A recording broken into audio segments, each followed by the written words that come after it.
Manajemen menegaskan bahwa buyback ini tidak akan memberikan dampak negatif terhadap kegiatan usaha maupun arus kas perseroan. Langkah ini justru diharapkan dapat memberikan fleksibilitas untuk mencapai struktur permodalan yang lebih efisien serta menjaga stabilitas harga saham di pasar.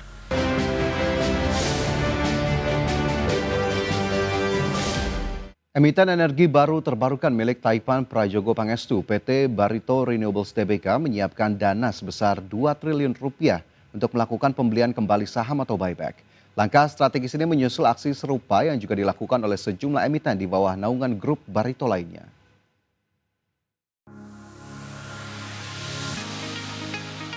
Manajemen PT Barito Renewables Tbk atau BRAND mengumumkan rencana buyback saham dengan skema tanpa rapat umum pemegang saham atau RUPS.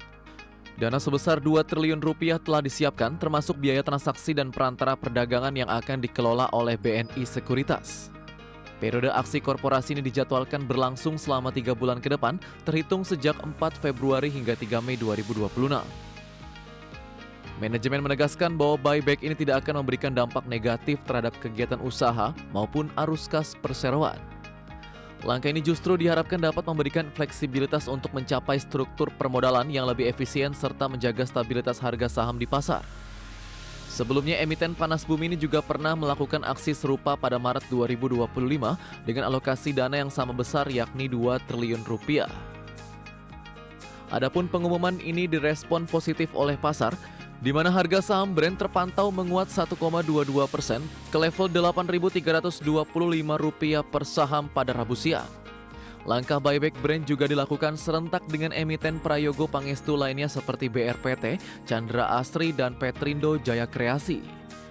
Sinergi aksi korporasi di lingkungan grup Barito ini dinilai sebagai upaya konglomerasi dalam memperkuat kepercayaan investor terhadap prospek bisnis jangka panjang mereka.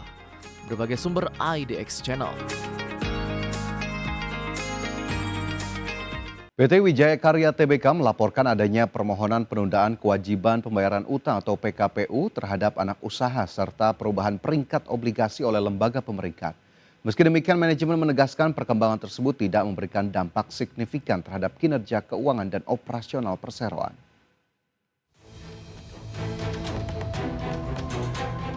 PT Wijaya Karya Tbk atau emiten berkode saham WIKA melaporkan adanya permohonan penundaan kewajiban pembayaran utang yang diajukan PT Pratama Widya Tbk kepada anak usahanya PT Wijaya Karya Bangunan Gedung Tbk. Permohonan tersebut tercatat dalam Sistem Informasi Penelusuran Perkara Pengadilan Negeri Jakarta Pusat.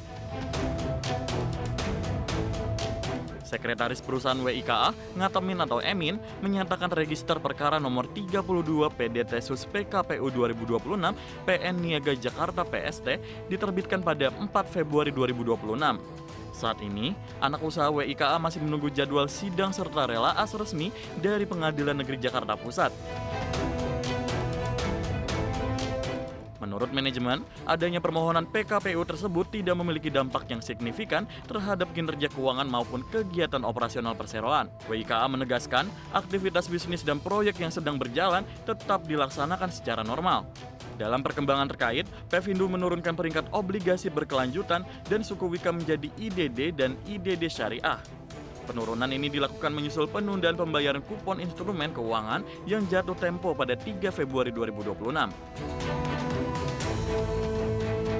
Menanggapi keputusan tersebut, WIKA menyatakan penurunan atau kenaikan peringkat merupakan kewenangan lembaga pemeringkat. Perseroan menilai dinamika peringkat kredit merupakan hal yang wajar mengikuti kondisi dan perkembangan perusahaan. Tim Liputan IDX Channel. Badan Pengelola Investasi Danantara bersiap melakukan peletakan batu pertama pembangunan pabrik baja pada bulan depan dengan kapasitas produksi mencapai 3 juta ton per tahun.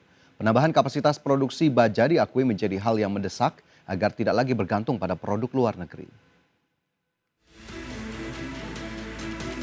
Badan Pengelola Investasi Danantara bersiap melakukan peletakan batu pertama pembangunan pabrik baja di sisi hulu pada bulan depan dengan kapasitas produksi mencapai 3 juta ton per tahun. Proyek ini bertujuan untuk menambah kapasitas produksi baja nasional secara signifikan. Dalam rapat kerja dengan Komisi 6 DPR RI, Chief Operating Officer BPI Danantara Doni Auskaria menyatakan pengembangan industri baja merupakan langkah strategis bagi masa depan industri nasional. Pasalnya kebutuhan baja di dalam negeri saat ini masih didominasi oleh produk impor, sehingga penambahan kapasitas produksi menjadi hal yang mendesak agar tidak lagi bergantung pada produk luar negeri. Salah satu proyek hilirisasi yang dilakukan oleh Danantara tahun ini adalah pengembangan upstream daripada industri baja kita, yang akan segera kita groundbreaking di bulan depan, itu untuk penambahan kapasitas 3 juta ton daripada baja kita. Doni menilai proyek hilirisasi industri strategis di dalam negeri perlu dukungan regulasi dari pemerintah. Pasalnya proteksi terhadap industri lokal sangat krusial agar investasi besar di sektor baja bisa kompetitif di pasar global maupun domestik. Jakarta, Tim Liputan IDX Channel. Anda masih bersama kami dalam IDX First Session Closing. Pemirsa, PT Dharma Henwa Tbk telah menggelontorkan 675 miliar rupiah untuk aksi pembelian kembali saham atau buyback. Hingga akhir Januari, realisasi buyback telah menyerap lebih dari 70% dari total anggaran yang disediakan. PT Dharma Henwa Tbk atau emiten berkode saham Dewa telah menggelontorkan anggaran sebesar 675 miliar rupiah untuk aksi pembelian kembali saham. Dana tersebut digunakan untuk membuyback sebanyak 1,19 miliar lembar saham. Aksi buyback dilakukan sejak 10 Desember 2025 hingga 30 Januari 2026. Alokasi tersebut telah menyerap 71,10% dari total anggaran maksimal 950 miliar rupiah. Pembelian kembali saham dilaksanakan dengan harga rata-rata Rp566 per saham. Seluruh aksi buyback dilakukan dalam 7 kali transaksi. Pada 10 Desember 2025, perseroan menyerap 372,09 juta saham dengan harga Rp430 per saham senilai Rp159,99 miliar. Selanjutnya pada 6 Januari 2026, Dewa membuyback 418,6 juta saham dengan harga Rp645 per saham senilai Rp269,99 miliar. Pada 19 Januari 2026, perseroan membeli 76,33 juta saham dengan harga Rp655 per saham senilai Rp50 miliar. Kemudian pada 22 Januari 2026, Dewa memborong 176 juta saham dengan harga Rp625 per saham senilai Rp110 miliar. Aksi buyback dilanjutkan pada 28 Januari 2026 dengan pembelian 8,77 juta saham seharga Rp570 per saham senilai Rp5 miliar. Dan pada 29 Januari 2026, perseroan membuyback 20,57 juta saham dengan harga Rp486 per saham senilai Rp9,99 miliar.